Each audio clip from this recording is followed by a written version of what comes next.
Salam Sang Raja. Bab 56. Episode 5. Penyiksaan. Sepertinya ketika aku beruntung, tidak ada yang bisa menghentikanku. Hahaha, aku Raja Keberuntungan. Fei melepas baju besi logam berat, menunjukkan baju besi barbarian di bawahnya. Panah yang menusuk sangat efektif dan bahkan meninggalkan banyak penyok di Arctic Fur. Kekuatan dari panah yang melewati baju besi di tubuh Fei. Memalsukan kematian sebenarnya sangat praktis. Fei mengeluarkan normal healing potion dari ikat pinggangnya dan menyesapnya. Luka-lukanya pulih dengan cepat dan rasa sakit yang meresap jauh ke dalam tulang menghilang. Dia tidak berani minum seluruh botol, ada sekitar seperenam ramuan yang tersisa ketika dia memasukkannya kembali ke sabuk penyimpanannya. Setelah pulih, Fei mulai mengamati tenda hitam dan gelap. Udara berbau busuk seolah-olah banyak mayat makhluk telah membusuk dan berfermentasi di sini. Di bawah cahaya yang berkelap-kelip dari nyala api biru, rasanya sunyi dan mengerikan. Mata Fei akhirnya mendarat di beberapa tali hitam. Matanya berbinar ketika sebuah gagasan besar muncul di benaknya. Dia memutuskan untuk mengikat penyihir yang pingsan. Dia tidak ingin membunuh penyihir malang ini, di matanya. Seorang penyihir bintang 4 yang hidup jauh lebih berharga daripada mayatnya. Selama mage berada di bawah kendalinya, semua jenis informasi di otak mage adalah harta karun. Chambord hanya sebuah kerajaan di daerah terpencil di benua itu. Ada banyak hal tentang benua Azeroth yang bahkan Brook dan Lampard tidak bisa jelaskan. Fei ingin mendapatkan lebih banyak informasi langsung dari mulut mage. Fei meraih tali dan mulai tertawa jahat. Hahaha. Bagaimana aku harus mengikat bajingan tua ini? Mengikat tahanan adalah pekerjaan yang sangat teknis. Jika mereka tidak diikat dengan benar, tahanan bisa dengan mudah lepas dan melarikan diri. Tetapi karena Fei banyak menonton film yang berhubungan dengan hal tersebut, itu sama sekali bukan masalah baginya. Fei tidak keberatan menempatkan teori dalam pikirannya untuk diuji. Setelah beberapa menit, akhirnya, Fei bertepuk tangan saat dia melihat hasil usahanya. Penyihir malang bintang 4 itu diikat ke dalam pangsit beras manusia. Fei menggunakan 6 tali dan menunjukkan 12 metode pengikatan. Dia membuat simpul besar ketika talinya mengelilingi wajah penyihir dan memasukkannya ke mulut penyihir. Dengan begitu, bahkan jika penyihir itu terbangun kemudian, dia tidak akan bisa mengucapkan mantra sihir apapun. Tentu saja, itu bukan akhir. Fei adalah orang yang sangat waspada. Untuk menjamin keselamatannya, ia menemukan tongkat kayu gemuk dan tanpa malu-malu dan tanpa ampun memasukkannya ke lubang penyihir. Setelah itu, ia menghubungkan tongkat dan tali itu bersama-sama. Jika penyihir berjuang sedikit, tali akan menggerakkan tongkat dan dia akan terus berjalan. Rasa sakit itu akan menyebabkan orang yang paling kuat pun pingsan. Bahkan setelah itu, Fei masih belum merasa cukup aman. Penyihir 4 bintang terlalu kuat untuknya. Bagaimana jika orang itu punya cara untuk melepaskan tali? Setelah beberapa pemikiran, Fei menghancurkan tulang dan anggota penyihir. Setelah melihat penyihir yang pingsan itu secara tidak sadar berjuang secara agresif dan banyak darah dan busa keluar dari mulutnya. Fei tahu bahwa penyihir itu tidak akan bangun dalam waktu dekat, jadi dia memulai rencananya dengan mencibir di wajahnya. Di markas musuh, para prajurit yang tersisa sedang mengepak barang-barang mereka dan bersiap-siap untuk mundur dengan cepat.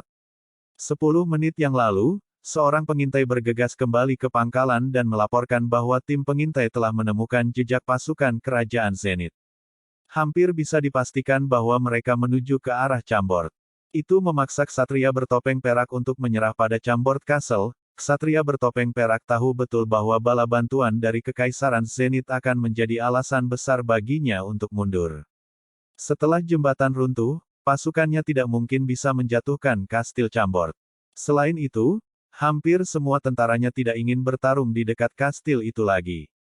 Apa yang terjadi hari ini telah menghancurkan keberanian prajurit elit. Yang ingin mereka lakukan hanyalah meninggalkan tanah iblis ini dan tidak pernah melihat kastil itu menyeberangi sungai lagi dalam masa hidup mereka. Semua orang di markas bergegas untuk membereskan barang-barang, membuatnya terlihat sangat kacau. Di luar tenda penyihir ada 2 tentara musuh. Mereka adalah penjaga yang diberikan oleh ksatria bertopeng perak kepada gurunya. Keduanya berdiri tinggi dan kuat, mereka takut jika mereka mengendur, penyihir itu mungkin tahu. Sebelum hari ini, 14 tentara telah diambil oleh penyihir sebagai tikus lab untuk eksperimennya karena alasan itu. Ke-14 jiwa malang itu pasti telah menderita siksaan yang tak terbayangkan sebelum kematian mereka. Mereka menjerit dan meraung seperti binatang buas, menyebabkan semua prajurit di pangkalan memiliki mimpi buruk. Keduanya berharap pengepungan ini segera berakhir. Setelah pasukan mundur, mereka tidak perlu menjaga penyihir seperti iblis ini lagi.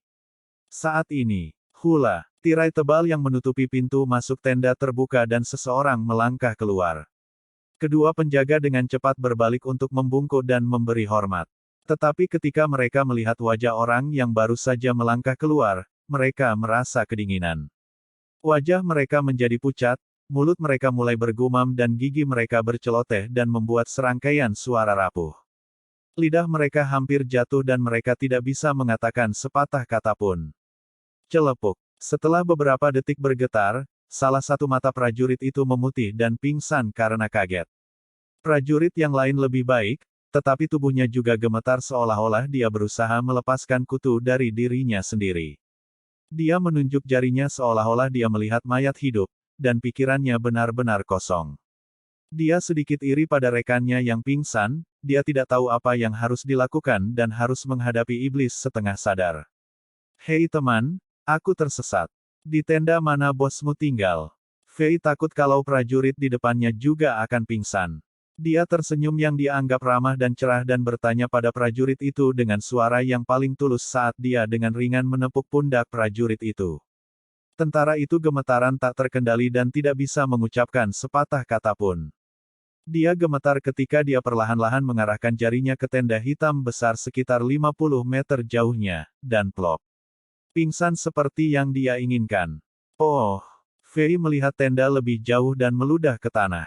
Meskipun tentara musuh ada di mana-mana, ia tidak berusaha bersembunyi sama sekali, dia langsung berjalan ke tenda. Setelah melumpuhkan penyihir bintang 4, tidak ada musuh yang bisa menghentikannya.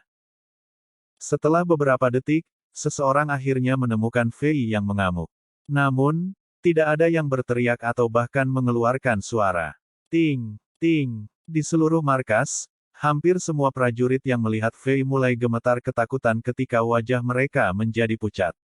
Mereka tidak bisa bertahan di senjata mereka lagi, menyebabkan mereka jatuh ke tanah. Seolah-olah mereka semua membatu oleh mantra sihir, tidak ada dari mereka yang bergerak. Mereka semua menari goyang bersamaan ketika mereka menyaksikan Fei berjalan ke tenda hitam besar di tengah pangkalan. Suasana itu sunyi, namun aneh. Di dinding pertahanan Chambord. Ya Tuhan, mustahil. Raja Alexander. Setelah melihat panah menusuk menutupi jembatan yang runtuh, banyak orang mulai menangis seketika.